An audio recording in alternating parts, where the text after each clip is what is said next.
அன்பு என்றும் தொடரும். இது ஏதோ அன்பு விட்டுப்பட்டு போட்டது, புதுச்சேரிக்கு எனக்குள்ள தொடர்பு விடுபட்டது என்பதில்லை. இந்த அன்பு என்றுமே தொடரும்.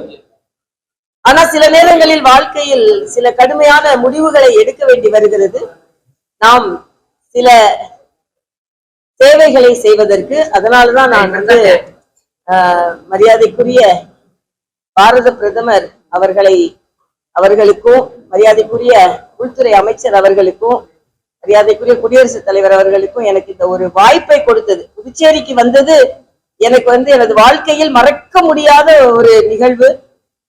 தமிழ்ல பதவி பிரமாணம் எடுத்துக்கொண்டது மட்டுமல்லாமல் எந்தெந்த வகையில புதுவை மக்களுக்கு நல்ல திட்டங்களுக்கு ஒப்புதல் அளிக்க முடியுமோ அதையெல்லாம் மனசாட்சிப்படி அளித்திருக்கிறேன்.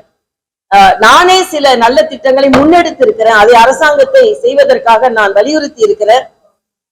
அப்படி இருக்கும்போது முழு மன திருப்தியோடு 3 ஆண்டுகள், ஏறக்குறைய 3 மாதம் அங்கே சென்று விட்டு வாருங்கள் என்றுதான் முதலில் என்னை அனுப்பினார்கள். ஆனால் 3 ஆண்டுகள் முழுமையாக இந்த புதுவை மக்களுக்கு சேவை செய்வதற்கு ஒரு மிகப்பெரிய வாய்ப்பை ஆண்டவனும் ஆண்டு கொண்டிருப்பவரும் எனக்கு கொடுத்தார்கள். அது மட்டுமல்ல, இங்கே பத்திரிகை சகோதராக இருக்கட்டும், தெருக்களில் நான் செல்லும் பொழுது மக்கள் என் மீது அபரிதமாக காண்பிக்கும் அன்பாக இருக்கட்டும், கோயிலுக்கு சென்று வரும்பொழுது அவர்கள் என்கிட்ட காண்பிக்கின்ற அன்பாக இருக்கட்டும், இந்த அன்பை நான் மறக்கவே மாட்டேன். இது ஒரு மிக மிக மகிழ்வான அனுபவம் இந்த 3 ஆண்டுகள். இதை நான் ஒரு நன்றியோடு நினைவு கூறுகிறேன். அது மட்டும் இல்ல, இங்க பள்ளி குழந்தைகளிடம் நான் பழகிய ஒரு பழக்கம் எனக்கு மறக்க முடியாதது. ஏறக்குறைய 75 பள்ளிகளுக்கு சென்றிருக்கிற பள்ளி குழந்தைகள் என்னிடம் அவ்வளவு அன்பாக பழகி இருக்கிறார்கள். மாலை நேரத்துல அவர்களுக்கான திறமை தேடல் இங்க நடத்தி இருக்கிறேன். குழந்தைகளுக்கான அதிக மார்க் வாங்க குழந்தைகளுக்கு பரிசளிக்க வேண்டும் என்பதும், புத்தக பையில்லாத நாள் இருக்க வேண்டும் என்பதும், சாயந்தர நேரத்துல அவர்களுக்கு மில்லட் ஸ்நாக்ஸ் கொடுக்கணும் அப்படின்ற கோரிக்கை வைத்ததாக இருக்கட்டும். அதே மாதிரி பல காலையில சத்து பானம் கொடுக்க வேண்டியது, அதே போல வாட்டர் பெல், அவங்க நிறைய தண்ணி குடிச்சு அவங்க ஆரோக்கியமா இருக்கணும்னு அந்த குழந்தைகளுக்கு, எல்லாவற்றிற்கும் மேலாக அரசாங்க பள்ளியில் படிக்கும் மாணவிகளுக்கு 10% நீட் தேர்வில் ஒதுக்கீடு கொடுத்து, அந்த சாமானிய மக்கள் கூட, குழந்தைகள் கூட மருத்துவர் ஆகிய ஒரு மிகப்பெரிய அனுபவத்தை நான் இங்கே பார்த்தேன். ஏனென்றால் மருத்துவ படிப்பு என்பது எவ்வளவு மிகப்பெரிய வாய்ப்பு என்று மருத்துவரான எனக்கு தெரியும். இதெல்லாம் எனக்கு மிகப்பெரிய வாய்ப்பு. தமிழில் பதவி பிரமாணம் மட்டுமல்ல, தமிழில் ஆளுநர் உரை ஆற்றி இருக்கிறேன். இது என் தமிழுக்கு நான் செய்த சிறிய தொண்டு. ஆக எல்லா விதத்திலும் மகிழ்வான தருணம். செல்லும் போது மகிழ்வாகத்தான் செல்கிறேன் என்றில்லை. நிச்சயமாக இந்த இடத்தை விட்டு செல்வது எனக்கு கொஞ்சம் மன வருத்தமாகத்தான் இருக்கிறது. ஆனால் இதைவிட அதிகமாக மக்களுக்கு சேவை செய்ய வேண்டும் என்ற உள்ளுணர்வோடு செல்கிறேன் என்பதைத்தான். நிச்சயமாக புதுவைக்கு எனக்குள்ள தொடர்பு தொடரும், என்றும் அது விடுபடாது என்பதை நான் தெரிவித்துக் கொள்கிறேன். மனதால தொடரும், உணர்வால் தொடரும். நானே எடுத்த முடிவுதான். ஆனா சில பத்திரிகை சகோதரர்கள் நான் எவ்வளவு அன்பா இருந்தாலும் ஏதோ நான் கவர்னரா தொடர முடியாது, அதனால நான் இப்படி ஒரு முடிவு எடுத்தேன் அப்படிலாம் இல்ல. நான் தான் 1 வருஷமா உங்களுக்கு எல்லாம் சொல்லிக்கொண்டே இருக்கேன். இன்னொன்று உங்களுக்கு நல்லா தெரியும், கவர்னர் மாளிகை என்பது எவ்வளவு வசதி மிக்க மாளிகை என்று. நீங்க தெலுங்கானால எல்லாரும் அழுது கொண்டே என்னை வழி அனுப்பினார்கள். 300 ஊழியர்கள், எனக்கு சுத்தி மட்டும் 5 சேவை பெண்கள் இருப்பாங்க. ஆக அப்படிப்பட்ட ஒரு வாழ்க்கையை விட்டு நான் பொது வாழ்க்கைக்கு வருகிறேன் என்றால் அதில் அன்பை நாம புரிந்து கொள்ள வேண்டும். ஆனா ஏதோ நான் கவர்னரா இன்னும் இருக்கணும்னு கேட்டேன். இன்னும் 6 மாசம் இருக்கு, அங்க கவர்னர் இருக்கு, இங்க 3 வருஷம் நான் முடிச்சுட்டேன். அதனால இதெல்லாம் சுயநலத்துக்காக எடுத்த எந்த முடிவும் இல்லை. சுயநலத்துக்கு நான் எடுத்த முடிவா இருந்தா நான் நல்ல பிராக்டிஸ்ல டாக்டராகவே இருந்திருப்பேன். இல்லைன்னா நான் வேற மாதிரி வழியை தேர்ந்தெடுத்திருப்பேன். என்னோட ஒற்றை நோக்கம் முழுவதுமாக மக்கள் தொடர்பு, மக்கள் சேவை.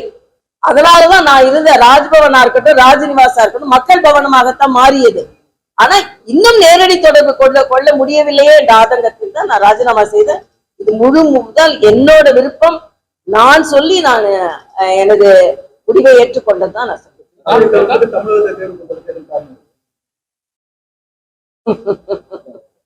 புதுச்சேரியை அதிக அளவு விரும்புனீங்க, அதிக அளவுல அன்பு பண்ணீங்க. இங்கதான் போட்டியிடும் விருப்பம் இருந்துச்சு. முதலமைச்சர் ரெங்கசாமி, பாஜக அமைச்சர், பாஜக சபாநாயகர் கொடுத்த உங்களுக்கு எதிராக நெருக்கடி கொடுத்தனாலதான் நீங்க வந்து தமிழ்நாட்டுக்கு சொன்னீங்களா? நான் எதுக்கு பதில் சொல்ல விரும்பல. நான் வந்து மக்கள் சேவைக்கு செய்யணும்னு நினைச்சேன். நான் தமிழகத்தை சார்ந்தவள். தமிழகத்தை நான் வந்து தமிழ் மகள் தான். ஆனா புதுச்சேரியில ஒன்றுதான் நான் சொன்னேன். அதே தமிழ் மகளாக தான் இங்கதான் வந்தேன். ஆனா என்னை அந்நிய மாநிலத்தவராக பார்க்காதீர்கள் என்ற கோரிக்கை நான் வைத்தேன், அவ்வளவுதான். அதனால நான் விருப்பப்பட்டு மக்களிடம் போனது. எந்த தொகுதியா இருந்தாலும் பரவாயில்ல. என்னை பொறுத்த மட்டில் நான் நாளை கட்சி அலுவலகத்திற்கு செல்கிறேன். அவர்கள் என்ன முடிவு செய்கிறார்களோ அந்த முடிவை நான் ஏற்றுக்கொள்வேன். வெற்றிகரமான ஒரு நிகழ்வாகத்தான் இருக்கும் என்பது எனக்கு தெரியும். ஏன்னா நான் வந்து இவ்வளவு வசதியான ஒரு வாழ்க்கையை விட்டு மக்கள் சேவையாற்ற வேண்டும் என்று நான் செல்கிறேன். இதை மக்கள் புரிந்து கொள்வார்கள். மக்களின் அன்பு, அது புதுச்சேரி மக்கள்கிட்ட அன்பு இருக்கு. நிச்சயமா புதுச்சேரி மக்கள் என்னை புறக்கணிக்கிறார்கள் எல்லாம் நான் சொல்ல முடியாது. புதுச்சேரி மக்கள்கிட்ட அன்பு இருக்கு. நான் வர்ற வழி எல்லாமே நான் பார்த்து கொண்டு வருகிறேன். அவர்கள் என்னிடம் காட்டும் அன்பு அபரிதமானது. அதனால் இது நிச்சயமாக இந்த அன்பு தொடரும் உணர்வுபூர்வமாக என்பதையும், புதுச்சேரி மக்களுக்கு என் மீது காண்பித்த அன்பு மட்டுமல்ல, நீங்கள் அனைவருமே நன்றாக இருக்க வேண்டும் என்பதையும் நான் தெரிவித்துக் கொள்கிறேன். இன்னொன்று, புதுச்சேரி நாம் நன்றாக படித்திருக்கிறேன். வருங்காலத்துல முதலமைச்சர்கிட்ட சரி, வருகின்ற ஆளுநர்கள்ட்டையும் சரி, புதுச்சேரிக்கு இது செஞ்சா நல்லா இருக்கும்ன்ற ஆலோசனை நான் இன்னும் தொடர்ந்து சொல்லுவேன். ஏனென்றால் புதுச்சேரியை நான் ஒரு 3 ஆண்டுகாலமாக முழுவதுமாக அறிந்திருக்கிறேன். புதுச்சேரி எந்த அளவிற்கு வளர வேண்டும் என்ற ஆசையும் நான் படுகிறேன், அவ்வளவுதான். புதுச்சேரியில வந்து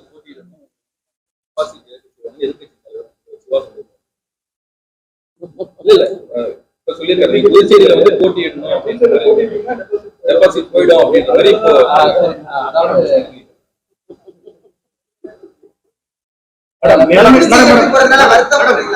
நிலைமை தெரியாமல் தமிழிசை களத்தில் இறங்கி இருக்கிறார். இதற்கு பின்விளைவுகள் ஏதாவது ஏற்பட்டால் மீண்டும் துணை ஜனாதிபதி ஆகலாம் என்ற எண்ணம் அவர் இருக்கு. அனிதா ராதாகிருஷ்ணன் எப்படி பாக்குறீங்க?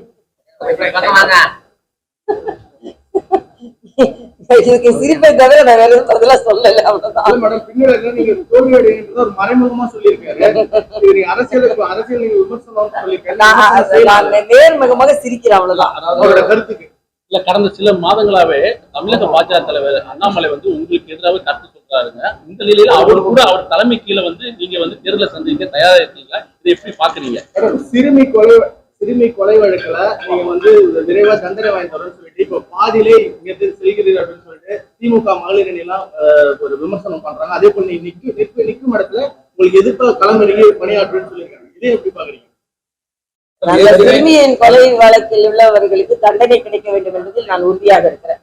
அந்த ஒரு மோசமான சம்பவம் நடந்தது என்பது நான் மிக வருத்தத்தில் தெரிவித்துக் கொள்கிறேன், அவ்வளவுதான் என்னால் சொல்ல முடியும். இதெல்லாம் எதுவுமே அரசியல் போறீங்க.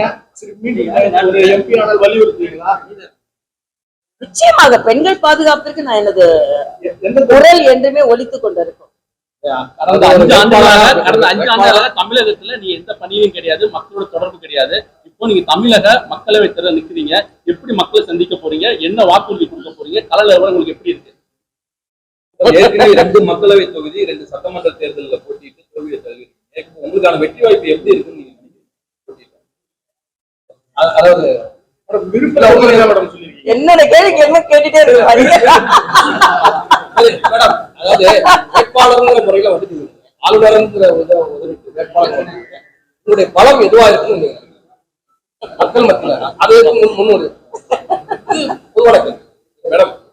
அதாவது என்னோட பலம் மக்கள் அன்பு, என் பலம் மக்கள் மீது உள்ள பாசம், என் பலம் என் மீது உள்ள நம்பிக்கை, என் பலம் எனக்கு இறைவன் துணை இருப்பார் என்ற நம்பிக்கை.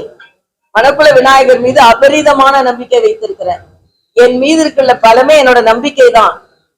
எதிர்வினைகளை மிக சர்வ சாதாரணமாக புறந்தள்ளுவது எனது பலம். எந்த விமர்சனமா இருந்தாலும் தூசி தட்டிட்டு போற மாதிரி தட்டிட்டு போறது எனது பலம்.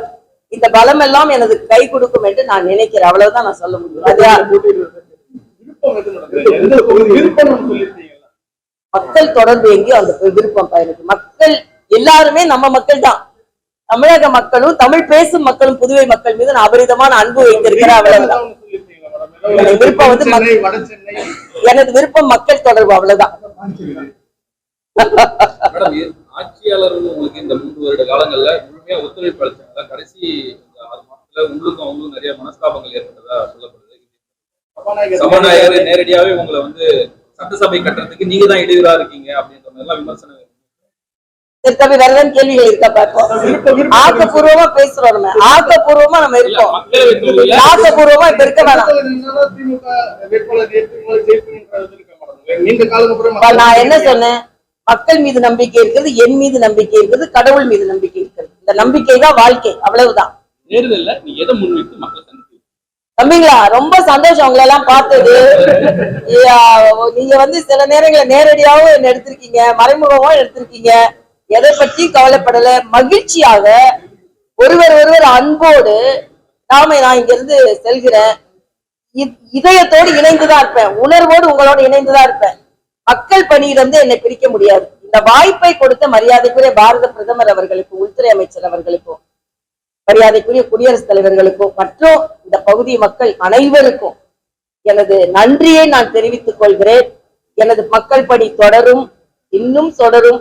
இன்னும் சொல்ல போனா மரியாதைக்குரிய பாரத பிரதமர் அவர்கள் நிச்சயமாக மறுபடியும் பிரதமராக வர வேண்டும் என்பதுதான் எனது வேண்டுதல். ஏனென்றால் அப்படிப்பட்ட ஒரு பிரதமர் இருப்பதனால் தான் நம்ம நாடு வளர்ச்சி அடைந்து வருகிறது. எனது முதல் ஆசை அதுதான். ஏனென்றால் இன்று வேண்டும் மோடி, மீண்டும் மோடி, இந்த ஸ்லோகனை கொடுத்ததே நான் தான்.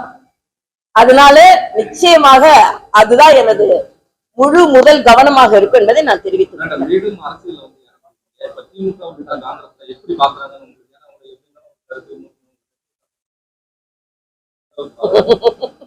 எப்படி வேணாலும் பார்த்து போட்டுப்பா. அதாவது அரசியல்வாதியாக இருந்த நீங்கள் ஆளுநராக, சரி, மீண்டும் நீங்கள் அரசியல்வாதி, சரி, இடைப்பட்ட ஆளுநர் வந்து நீங்க வந்து நடுநிலைமையா இருந்திருக்கீங்க. நிச்சயமாக மனசாட்சி பூர்வமாக இருந்திருக்கிறேன். இன்னொன்று, நான் பாரத பிரதமருக்கு நன்றி சொல்வதற்கு காரணம் 4 முதலமைச்சர்களின் கூட பழகும் வாய்ப்பு கிடைத்திருக்கிறது. 2 பொது தேர்தல்களை சந்திக்கும் வாய்ப்பு கிடைத்திருக்கிறது. 3 மாதங்கள் முழுமையான குடியரசுத் தலைவர் ஆட்சியை இந்த மக்களுக்காக நான் நடத்தினேன். எல்லாவற்றிற்கும் மேலாக 2வது வேவ் கரோனா நேரத்துல இந்த மக்களை பாதுகாக்கும் மருத்துவராக எனக்கு இறைவன் பணியாற்றுகின்ற ஒரு வாய்ப்பை கொடுத்தார் என்று நான் மனதார நன்றி கூறுகிறேன். உங்களுக்கு தெரியும், ராம்டெசிவிருக்கு தமிழகத்துல வழியில லைன்ல நிற்கும் போது கூட நான் தெலுங்கானால இருந்து இந்த மக்களுக்காக தெலுங்கானா அரசாங்கத்திட்ட பேசி ராம்டெசிவிர் எந்த மாநிலத்திலும் கிடைக்கலன்னா கூட கேட்டு வாங்கி கொண்டு வந்தேன். தெருவா தடுப்பூசி போட்டுக் கொள்ளுங்கள் என்று அலைந்தேன். இதெல்லாம் நான் மக்கள் மீது அன்பால் செய்தது, வேற எந்த காரணமும் இல்ல. தயவு செய்து இதுக்கு எந்த உள்ளர்த்தமும் கற்பிக்காதீர்கள். அவ்வளவுதான். அன்பு அன்பு அன்பு, பாசம் பாசம் பாசம், அவ்வளவுதான் தம்பி. ரொம்ப சந்தோஷம் தம்பி. நீங்க கேள்வி கேட்டுட்டு அப்புறம் வேற மாதிரி பதிவு மக்களை நம்பி